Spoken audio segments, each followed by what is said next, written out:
నమస్కారం వార్తలకు స్వాగతం. ముందుగా ముఖ్యాంశాలు. జనసేన అధినేత పవన్ కళ్యాణ్ ప్రెస్ మీట్, పలు అంశాలపై వివరణ.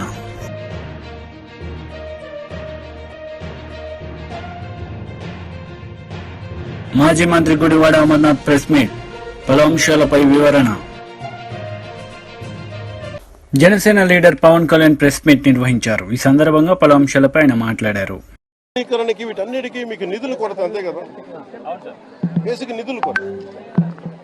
మరి ఇక్కడ ఒక్క చోట మీరు ఇక్కడే చూస్తే దాదాపు 13 కోట్లు, దాదాపు మీరు చూస్తే 30%, 13 కోట్లు ఇక్కడ ఒక్క ఈ కాలనీకే వేస్ట్ చేశారు. ఇలాంటి ఒకరు చెప్పండి,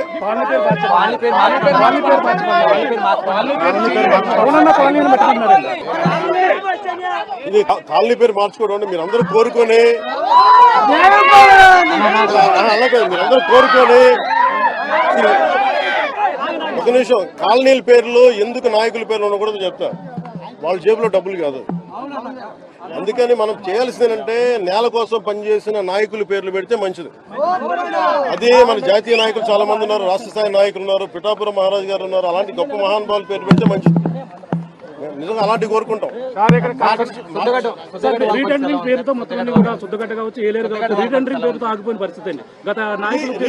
మీకు డబ్బు పరిమితమైన డబ్బే ఉంటుంది. ఈ డబ్బుని మీరు ఎక్కడ ప్లాన్ చేయాలి? ఇక్కడ వీళ్ళు నిజంగా చెప్పాలి, ప్రతి చోట మేము మనకి గత 2-3 సంవత్సరాల రోడ్ల మీద తిరుగుతున్నప్పుడు కూడా మీకు ఇదే తెలియజేస్తాం. ఉత్తరాంధ్ర కూడా వెళ్ళినప్పుడు ఈ ఇళ్ల కాలనీ పట్టాల పేర్ల మీద ఎంత దోపిడీ జరిగిందో మీ అందరికీ తెలుసు. మన అడవులు ఇచ్చారు, ఆవు భూములు అన్నిటి మీద ఒక లెక్క నీకు తేల్చాల్సి ఉంది. ఇప్పుడు క్లాసిక్ మీరు చూస్తే మీకు అర్థమవుతా ఉంది డబ్బు ఎలా దుర్వినియోగం జరిగింది. ఈ డబ్బు దుర్వినియోగం ఆపగలిగితే ఈ ఆధునీకరణ పనులన్నీ జరుగుతాయి. దాన్ని మనస్ఫూర్తిగా సరే, ఈ కాలువలు ప్రాజెక్టులకు సంబంధించి ఎన్నో ఏళ్ల నుంచి ఉన్న సమస్య. ఇది లంక గ్రామాలు కానివచ్చు, ప్రాజెక్టులు కానివచ్చు. దీని మీద ఒక కమిటీగా నేస్తారా? ప్రత్యేకంగా అధికారులు ఎవరైనా నియమిస్తారా? ఎన్నేళ్ళైనా వీళ్ళ సమస్యలు తీరట్లేదు. ఎప్పుడైనా సరే, అంతమంది వచ్చినా సరే మీరు ఏమైనా కమిటీ వేస్తారా?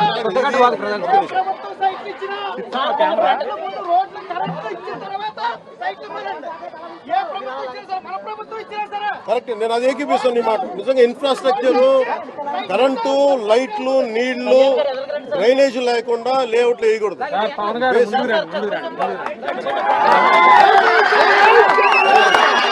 మన ప్రభుత్వం అయినా సరే అదే నమ్ముతాం.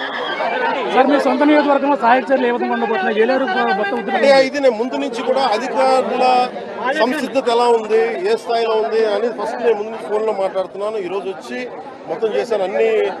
బీజేపీ లీడర్ మీడియా సమావేశం నిర్వహించారు. ఈ సందర్భంగా పలు అంశాలపై ఆయన మాట్లాడారు. కాకపోవడం, 31,000 కోట్లు మాఫీ చేస్తామని చెప్పి ఏ రకంగా ఇవాళ మోసం చేశారో ప్రజలు గ్రహిస్తూ ఉన్నారు. దాదాపు ఈ 9 మాసాల పాలలో 450 పైగా రైతులు ఆత్మహత్య చేసుకోవడం అంటే ఇంత దారుణమైన పరిస్థితి దేశంలో ఎక్కడా లేదు. ఇది కాంగ్రెస్ మార్కు పాలనకు ఇవాళ తెలంగాణ, అటు కర్ణాటక, హిమాచల్లో కూడా ఏ రకంగా ఇవాళ కాంగ్రెస్ అంటే పెట్టింది పేరు అవినీతి, అక్రమాలు, లేదా ఇవాళ ఢిల్లీకి గులాంగా మారడం, అన్నదాతలు వంచింది. మొన్న స్వయంగా మేడ్చల్లో సురేందర్ రెడ్డి అనేటువంటి రైతు మరి ఏ రకంగా ఆ వ్యవసాయ శాఖ కార్యాలయం ముందు హత్య చేసుకునే పరిస్థితి వచ్చిందంటే, మరి ఆ పాస్బుక్ మీదనే సూసైడ్ నోటు రాసి ఏ రకంగా ఈ ప్రభుత్వం మరి రుణమాఫీ పేరు మీద మోసం చేసిందో సురేందర్ రెడ్డి యొక్క ఆత్మహత్య ఇవాళ తార్కాణం. మరి అనేకమైనటువంటి ఆంక్షలతో ఈరోజు సగం మంది రైతులకు మొండి చేయి చూపించి ఇప్పుడు పంట పెట్టుబడి మీద కనీసం సహాయం చేయకుండా మరో 2 నెలల్లో యాసంగి పంట వేసే టైం వచ్చింది. కానీ వానకాలం రైతు భరోసా ఇవ్వలేదు. రుణమాఫీ పేరు మీద రేషన్ కార్డులు లింక్ పెట్టి ఏ రకంగా సురేందర్ రెడ్డి ఆత్మహత్యకు కారణమైంది ప్రభుత్వం. మరి రేవంత్ రెడ్డి ప్రభుత్వం అధికారులకు వచ్చిన వెంటనే కేంద్ర ప్రభుత్వం, నరేంద్ర మోడీ ప్రభుత్వం ప్రవేశపెట్టినటువంటి ఈ పంటల ఫసల్ బీమా పథకాన్ని అమలు చేసి ఆదుకుంటామని చెప్పినటువంటి ఈ ప్రభుత్వం దాదాపు మరి ఈ వానాకాలం నుంచే రైతులకు ఉచిత పంటల బీమా అమలు చేయబోతామని చెప్పినటువంటి మంత్రి తుమ్మల నాగేశ్వరరావు. కానీ ఇవాళ ఆ మాటలన్నీ కూడా నీటి మీద రాతలుగానే మారిపోతున్నాయి, కానీ ఎక్కడ కూడా చెల్లుబాటు కావడం లేదు. దాదాపు 2 సీజన్లు ఈ ప్రభుత్వం వచ్చిన తర్వాత పూర్తయినా కానీ ఇవాళ పంటల బీమా అమలుకు నోచుకోకపోవడం పూర్తిగా ఈ ప్రభుత్వం విఫలం చెందిన విషయాన్ని. దాదాపు ఈ వర్షాల వల్ల 15-20 లక్షల ఎకరాలు పంట నష్టం జరిగినట్టుగా ఇవాళ ప్రభుత్వమే ఇవాళ అంచనా వేస్తుంది. మరి ప్రభుత్వం నుంచి పరిహారం, అటు ఫసల్ బీమా లేదు, పరిహారం లేదు. ఇప్పటికి 10,000 రూపాయలు ఎకరానికి పరిహారం ప్రకటించి అది కూడా అమలు చేయకపోవడం. కాబట్టి ఇవాళ మొత్తం ఈ యొక్క రాష్ట్ర ఖజానా అంతా కూడా ఖాళీ చేసి జీతాలు ఇవ్వలేని పరిస్థితి. ఇవాళ పెన్షన్దారులు కూడా సకాలంలో అందక ఏ రకంగా ఇవాళ ఇబ్బంది పడుతున్నారో మరి ఇది ప్రజలు గమనిస్తాను. విద్యా వ్యవస్థ కూడా పూర్తిగా ఇవాళ నీరు గార్చేసి నాసిరకం భోజనం గురుకులాల్లో ఫుడ్ పాయిజనింగ్, మరి విద్యార్థులు మరి ఏ రకంగా లైంగిక దాడులతో చావుకు కలివేస్తూ ఉన్నారు. బాసర ట్రిపుల్ ఐటీ విద్యార్థులు ఆందోళన బాట పడితే కనీసం ప్రభుత్వం పట్టించుకోకుండా మరి ఈరోజు ఈ రాష్ట్రంలో టీచర్ల కొరతతో 1800 పాఠశాలలు, ప్రభుత్వ పాఠశాలలు మూతపడ్డాయంటే మరి విద్యా వ్యవస్థ ఏ రకంగా ఇవాళ పేదవాడికి అందుబాటులో లేకుండా చదువుకుందామంటే చదువుకొందామనే పరిస్థితికి ఈ ప్రభుత్వం. మరి ఈరోజు దాదాపు 600 మంది పైగా విద్యార్థులు ఇవాళ మరి ఆసుపత్రి పాలు కావడం, దాదాపు 40 మంది విద్యార్థులు చనిపోయినటువంటి సంఘటన. రాష్ట్రంలో కాంగ్రెస్ ప్రభుత్వం కామారెడ్డి డిక్లరేషన్ పేరు మీద బీసీలకు 42% రిజర్వేషన్లు అన్నారు, లేదా అనేక వేల కోట్ల రూపాయలు ఏదో ప్రకటించారో ఇప్పుడు మళ్ళీ స్థానిక సంస్థల ఎన్నికలు అంటున్నారు. ఈ 42% రిజర్వేషన్లో కుల గణన లేదు, లేదా సర్వేలు లేవు, కేవలం ఓట్ల కోసం ప్రజలను మభ్యపెట్టినట్టుగా బీసీ డిక్లరేషన్, లేదా ఇవాళ రైతు డిక్లరేషన్, మహిళా డిక్లరేషన్ పేరు మీద ప్రజలు మోసం చేసిన ఉదంతాన్ని. జైనూరులో నిరుపేద ఆదివాసీ మహిళపై పాశవికంగా లైంగిక దాడి, భూపాల్పల్లిలో కానిస్టేబుల్పై మరి ఎస్ఐ లైంగిక దాడి, ఇవన్నీ కూడా మరి ఘటనలు చూస్తూ ఉంటే మొత్తం ఈ 9 మాసాల కాంగ్రెస్ పాలన 1900 లైంగిక దాడులు, 2600 హత్యలు.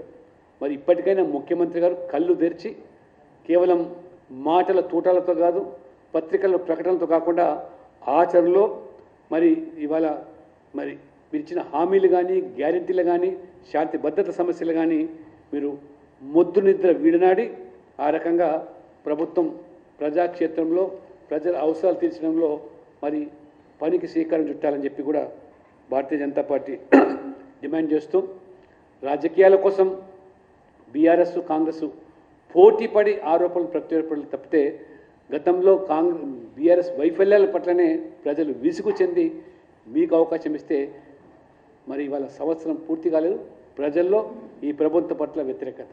కాబట్టి ఈ ప్రభుత్వం కేవలం ప్రజలను జలగల మరి ఏ రకంగా రక్తాన్ని పీడిస్తుందో, మరి ఏ ప్రభుత్వ కార్యాలయం చూసినా అనుమతులు లేవు, ఇవాళ అభివృద్ధి లేదు, పూర్తిగా ఎక్కడ చూసినా ఇవాళ కాంట్రాక్టర్లు బిల్లులు లేకుండా ఒక్క కొత్త పని కూడా చేపట్టడానికి సిద్ధంగా లేరు. ఇది కాంగ్రెస్ మార్పు పాలన అని చెప్పి కూడా దీన్ని ప్రజలు భావిస్తున్నారు. ఇప్పటికైనా ముఖ్యమంత్రి గారు కళ్ళు తెరుచుకొని మరి వెంటనే మరి ఆచరణలో ఇచ్చిన హామీలు. వైసీపీ లీడర్ మీడియా సమావేశం నిర్వహించారు. ఈ సందర్భంగా పలు అంశాలపై ఆయన మాట్లాడారు. ఆలోచన ఇవన్నీ కూడా ఈరోజు ఒక్కసారి చూస్తే ఇదేం కొత్త విషయమేం కాదు, జరగనటువంటి విషయమేం కాదు, జరగరాని విషయం ఏంటంటే కాదు. బుడమేరకు సంబంధించి ఎప్పుడో ఈ పేపర్ వచ్చి 39/1964 పేపర్, ఇది ఆంధ్రపత్రిక. అంటే 60 సంవత్సరాల నాడే దాదాపుగా మనం అనుకున్నటువంటి స్థాయిలో బుడమేరుకి వరద రావడం జరిగింది. ఆ రోజు 10 మంది మరణించారు, 10 మంది గల్లం తయారని చెప్పి వార్తలు వచ్చాయి. చంద్రబాబు నాయుడు నాది రియల్ టైం గవర్నెన్స్ అంటున్నాడు, నేను బ్రహ్మాండమైనటువంటి పరిపాలన అంటున్నాడు. ఈరోజు సూర్యచంద్రులు చూడలేనటువంటిది కూడా ఈ చంద్రబాబు చూస్తాడని పదే పదే మాట్లాడుతున్నాడు. ఈరోజు చంద్రబాబు నాయుడు పరిస్థితి ఏ విధంగా తయారైందంటే రోజులు గడిచే కొంది వాస్తవాలు మరుగున పెట్టి ప్రభుత్వ వైఫల్యాన్ని కప్పిపుట్టి ఈరోజు వైఎస్ఆర్ కాంగ్రెస్ పార్టీ ప్రభుత్వం మీద జగన్మోహన్ రెడ్డి గారి మీద అదేవిధంగా మాట్లాడినటువంటి వాళ్ళ మీద కక్ష సాధింపులకు పాల్పడేటువంటి పరిస్థితి ఏర్పడింది. ఈరోజు మేము అడుగుతున్నాం మిమ్మల్ని, మీరు సమాధానం చెప్పాల్సినటువంటి అవసరం ఉంది. ఈరోజు ఏదైతే ఎన్ని రకాలైనటువంటి వైఫల్యాలు ఉన్నాయో, కృష్ణానది మీద ఉన్నటువంటి శ్రీశైలం కావచ్చు, నాగార్జున సాగర్ కావచ్చు, పులిచింతలు కావచ్చు, వీటిల్లో ఫ్లాష్ ఫ్లడ్ వస్తే ఏదైనా మీరు దానికి సంబంధించినటువంటి ఫ్లడ్ కుషన్ ఏర్పాటు చేశారా? ఎందువల్ల చేయలేకపోయారు? ఇది మీ ప్రభుత్వ వైఫల్యమా కాదా? ఈరోజు అక్కడ ఉన్నటువంటి ఇరిగేషన్ ఇంజనీర్ ఏం చెప్తున్నాడు? ఒకరోజు ముందే దాదాపుగా దీనికి ఫ్లడ్ వస్తుంది కాబట్టి నీరు విడుదల చేస్తామని చెప్పాము అని అన్నాడు. దాన్ని స్పెషల్ చీఫ్ సెక్రటరీగా ఉన్నటువంటి రెవెన్యూ సిసోడియా గారు కూడా మాకు ముందే తెలిసిందే అని చెప్పి ధృవీకరించాడు. మీకు విషయం ముందు తెలిసినా ప్రజల ప్రాణాల మీద మీకు విలువ లేదు కాబట్టి, ప్రజల ప్రాణాలను మీరు లెక్క చేయలేదు కాబట్టి, ప్రజల ప్రాణాలను తృణప్రాయంగా భావించారు కాబట్టి అంత పెద్ద విపత్తు సంభవించడానికి కారకులయ్యారు. ఇది పూర్తి స్థాయిలో ప్రభుత్వ వైఫల్యం. ఈరోజు ప్రాణాలు కోల్పోయినటువంటి ప్రతి ఒక్కరిని ప్రభుత్వ హత్యలుగానే భావించాల్సినటువంటి పరిస్థితి. ఈరోజు చంద్రబాబు నాయుడు గారు రోజు 3 ప్రెస్ మీట్లు పెడుతున్నాడు. పెట్టి ఆయన భుజం ఆయనే తట్టుకుంటున్నాడు. ఎవరు తట్టాల్సినటువంటి పని లేకుండా ఆహా ఓహో బ్రహ్మాండంగా చేశామని చెప్పని ఈరోజు మాట్లాడుకునేటువంటి పరిస్థితి ఏర్పడింది.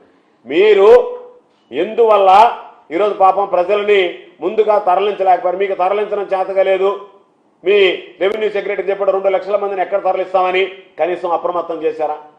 పాప ముసలివాళ్ళు, చిన్నపిల్లలు, బాలింతలు, గర్భవతులు, ఆరోగ్యం బాగలేనటువంటి పాపం, వైద్యం కోసం ఉండాల్సినటువంటి పాపం రోగులు, వీళ్ళందరినీ మీరు వదిలిపెట్టి గాలికి వదిలేసి ఈరోజు పాపం వాళ్ళ ఆకలి చావులు, కనీసం భోజనం లేక ఆకలి చావులతో ఈరోజు చల్లాడినటువంటి పరిస్థితి.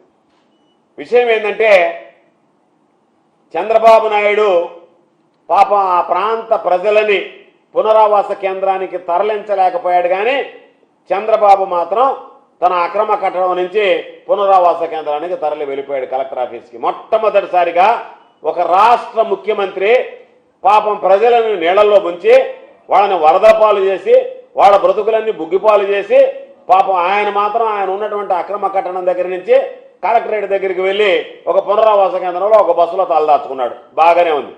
దానికి కలరింగ్ ఏమని ఇచ్చాడు? నేను వరదలు తగ్గి సాధారణ జీవనం వచ్చినంత వరకు ఏడించిపోన్నాడు. ఎక్కడ పోతావు నువ్వు పోవడానికి నీ ఇల్లు మునిగిపోయింది, నీళ్లు లేదు నీకు ఉండడానికి. మళ్ళీ దానికి కలరింగ్ ఏంటంటే అయ్యా నా ఇల్లు మునిగిపోయింది కాబట్టి నేను పునరావాస కేంద్రానికి వచ్చానని చెప్పుకోలేక దానికి ఏదో గొప్పగా నేను నా ఇంటికే పోను ఇక్కడే ఉంటానంటే ఆడుండక ఏడుంటాం, ఎక్కడికి పోతావు, ఏం చేయగలవు? నీ ఇల్లు మునిగిపోయింది. ఈరోజు ఒక్క విషయం గుర్తుంచుకోవాలి, చంద్రబాబు కానీ వీళ్ళందరూ పాల్గొన. గుడివాడ అమర్నాథ్ మీడియా సమావేశం నిర్వహించారు. ఈ సందర్భంగా టీడీపీ నేతలపై ఆయన విరుచుకుపడ్డారు. 15,000 క్యూసెక్లు, 15,000 నుంచి 20,000 క్యూసెక్లు. దీని నుంచి వరద వస్తుంది, ఇన్ఫ్లో పైనుంచి వస్తూ ఉంది. దీనివల్ల ముంపు గురయ్యేటువంటి ప్రాంతాలన్నీ కూడా ఇబ్బంది పడేటువంటి పరిస్థితి ఉంటుందని చెప్పి దానికి సంబంధించినటువంటి డిఈ, ఆయన పేరు మాధవ్ నాయక్, ఆయన మేము 20 గంటల ముందుగానే ప్రభుత్వానికి, ప్రభుత్వంలో ఉన్నటువంటి సంబంధించినటువంటి డిపార్ట్మెంట్స్కి, స్థానికంగా మా రెవెన్యూ సిబ్బందికి అందరికీ కూడా మేము తెలియపరిచాం అనేటువంటి మాట డిఈ గారు చెప్తా ఉన్నారు. 20 గంటల ముందు చెప్పినప్పటికీ మేము స్పందించలేదు అనేటువంటిది మరికొంతమంది అధికారులు చెప్తా ఉన్నారు. ఇంత నిర్లక్ష్యంగా ఒక ప్రభుత్వం వ్యవహరించడం బహుశా నాకు తెలిసి స్వతంత్రం వచ్చిన తర్వాత చరిత్రలో ఎప్పుడు లేదు. ఎందుకు ఈ స్థాయికి అంటే ఎంత నిర్లక్ష్యంగా ఎందుకు వ్యవహరించారు? ఎందుకు అంటే విజయవాడ ప్రాంతం కానీ లేదా అమరావతి ప్రాంతం కానీ చంద్రబాబు నాయుడు గారు అక్కడ ఉంటున్నారు కాబట్టి ఆ ప్రాంతం ములగదని చెప్పని అనుకున్నారా? లేదా గతంలో ఎప్పుడు ములగలేదనేటువంటి, ఎప్పుడు ఆ ప్రాంతానికి నీరు రాలేదని చెప్పి ఎప్పుడైనా ఊహించారా?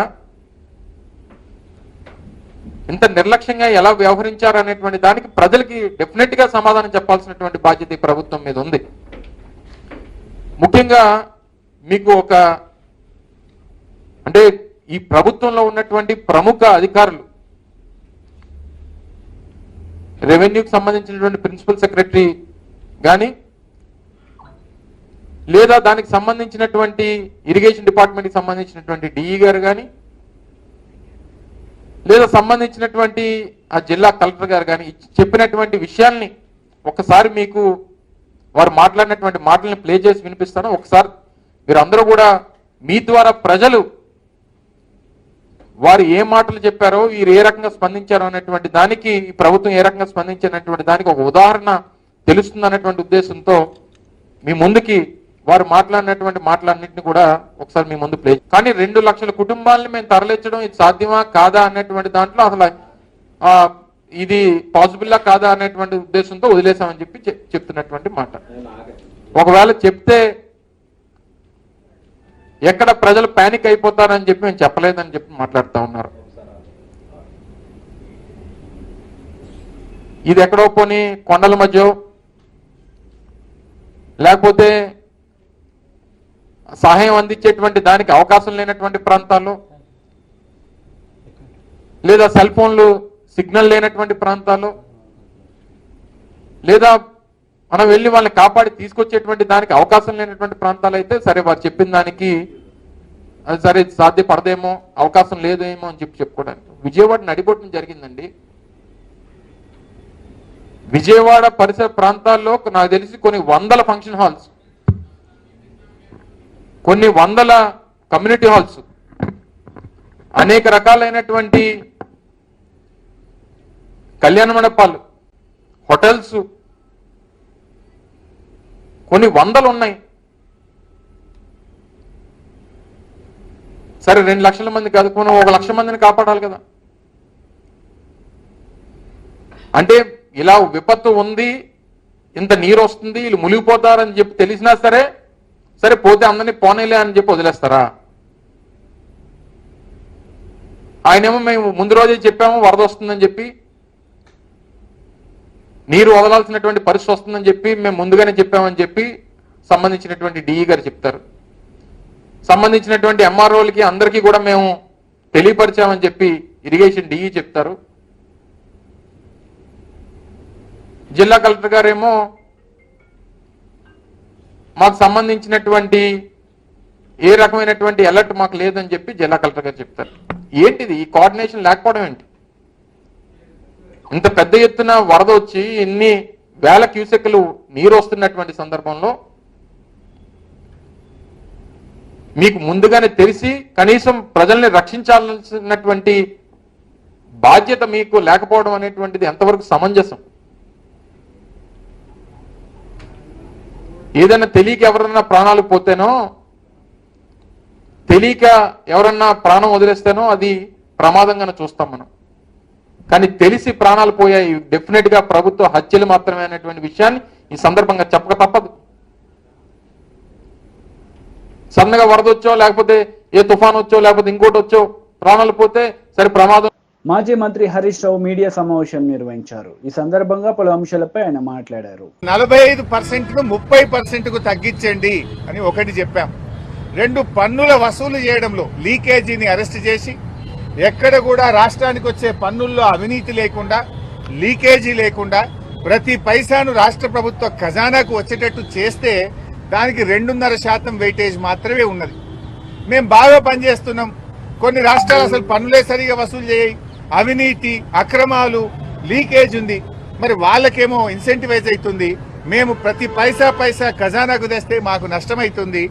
పన్నులు బాగా వసూలు చేసే రాష్ట్రాలకు ఇచ్చే వెయిటేజ్ను 2.5 నుంచి 10% పెంచండి.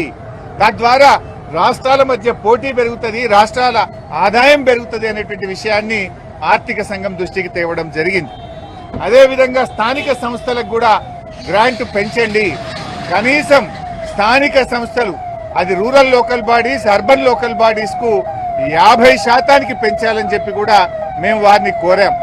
ముఖ్యంగా అర్బన్ పాపులేషన్ ఎక్కడైతే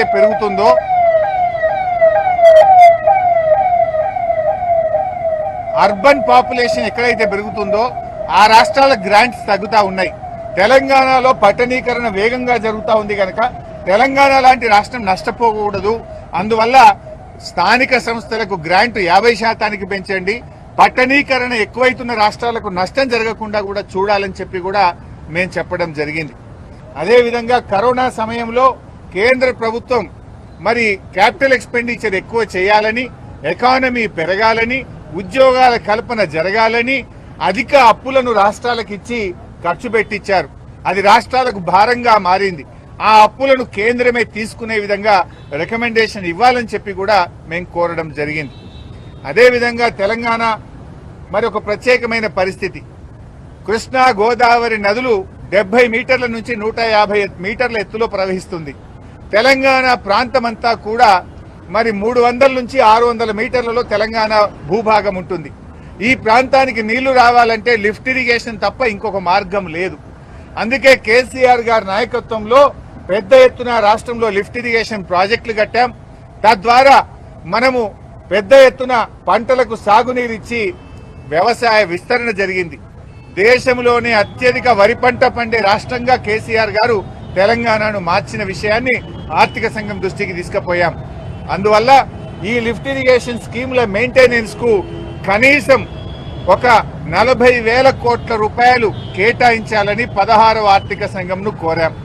అదేవిధంగా పాలమూరు ఎత్తిపోతల పథకానికి జాతీయ ప్రాజెక్టు హోదా ఇవ్వాలని పక్కన ఆంధ్రప్రదేశ్కి ఇచ్చారు, కర్ణాటకకి ఇచ్చారు, ఉత్తరప్రదేశ్కి ఇచ్చారు. తెలంగాణకు అన్యాయం చేస్తుంది కేంద్ర ప్రభుత్వం. టీడీపీ లీడర్ మీడియా సమావేశం నిర్వహించారు. ఈ సందర్భంగా పలు అంశాలపై ఆయన మాట్లాడారు.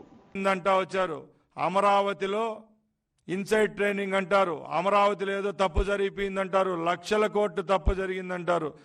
ఎక్కడైనా ₹1 వేస్ట్ చేశారని రుజువు చేశారా అని నేను అడుగుతున్నా. చంద్రబాబు నాయుడు గారిని అరెస్ట్ చేసిన రోజులో ఆ రోజు విజిలెన్స్ ఎన్ఫోర్స్మెంట్ డిఐజీగా ఉన్న కొల్లి రఘురామ్ రెడ్డి అనే అతను చట్టాన్ని ఆయన చేతిగా తీసుకొని ఈ తంతునంతా సాగించారా లేదా అని జగన్మోహన్ రెడ్డి గారికి మేము సూటిగా ప్రశ్నిస్తున్నాం. ఎందుకంటే ఎవరైతే ఈ రాష్ట్ర ప్రజల కోసం అహర్నిశలు పనిచేశారో, ఎవరైతే ఈ రాష్ట్రంలో అమరావతి అనే ప్రాంతాన్ని రాజధానిగా చేసి భారతదేశం అంతా తలెత్తుకొని చూసే విధంగా అభివృద్ధి చేసేదానికి సిద్ధపడారో అలాంటి వ్యక్తికి మంచి పేరు వస్తుందని చేయడం తప్పక దీంట్లో ఏమైనా మంచి ఉందా అని నేను అడుగుతున్నా. అలాగే మేము ఒకటే చెప్తున్నాం, జగన్మోహన్ రెడ్డి పరిపాలనలో జరిగిన అరాచకాల గురించి చెప్పనవసరంలే. ఈ రాష్ట్రంలో ఉన్న వనరులన్నీ దోచేశారు. ఎక్కడ చూసినా మైన్ అయితేనేం, వైన్ అయితేనేం, శాండ్ అయితేనేం పొరుగు రాష్ట్రాలకు పోవడం జరిగింది. నాసిరకం మద్యం తీసుకొని వచ్చారు ఈ రాష్ట్రంలో. వాళ్లకు ఇష్టమైన వాళ్ళు, వాళ్ళ దగ్గర ఉన్న ఎంపీలు అయితేనేం, మంత్రులకైతేనేం, ఎమ్మెల్యేలకైతేనేం ప్రతి ఒక్కరికి డిస్టిలరీలు, బ్రేవరీలు కట్టబెట్టి ఈ రాష్ట్రంలో నాసిరకం మద్యాన్ని తయారు చేసి రాష్ట్రంలో ఉన్న ప్రజల యొక్క ప్రాణాలతో చెలగాటమాడిన ప్రభుత్వం ఆ రోజు జగన్మోహన్ రెడ్డిది కాదా అని నేను అడుగుతున్నా. అలాగే మేము ఒకటే సూటి ప్రశ్న అడుగుతున్నాం. ఆ రోజు జగన్మోహన్ రెడ్డి మంత్రివర్గంలో ఉన్న మంత్రులు కూడా ఏ నేరాల్లో ఉన్నారో మీ అందరికీ తెలుసు. ఆ రోజు యథేచ్ఛగా రాష్ట్రంలో ఉన్న ప్రజలపైన అయితేనేం, టీడీపీ కార్యకర్తలపైన అయితేనేం దాడులు చేస్తూ వచ్చారు. ఈరోజు తెలుగుదేశం పార్టీ ప్రభుత్వం ఏర్పాటై 3 నెలలైంది. ఎక్కడైనా ఇలాంటి సంఘటనలు జరిగినాయా అని మేము ప్రజలను అడుగుతున్నాం. ముఖ్యంగా చంద్రబాబు నాయుడు గారు 4వసారి పదవి చేపట్టిన తర్వాత ఎక్కడ చూసినా ప్రజలు సంతోషంగా ఉన్నారు. దానికి ఉదాహరణ చెప్తున్నా, ఎప్పుడూ లేని విధంగా ఈ ప్రభుత్వం. వార్తలు ముగించే ముందు ముఖ్యాంశాలు మరోసారి. జనసేన అధినేత పవన్ కళ్యాణ్ ప్రెస్ మీట్, పలు అంశాలపై వివరణ.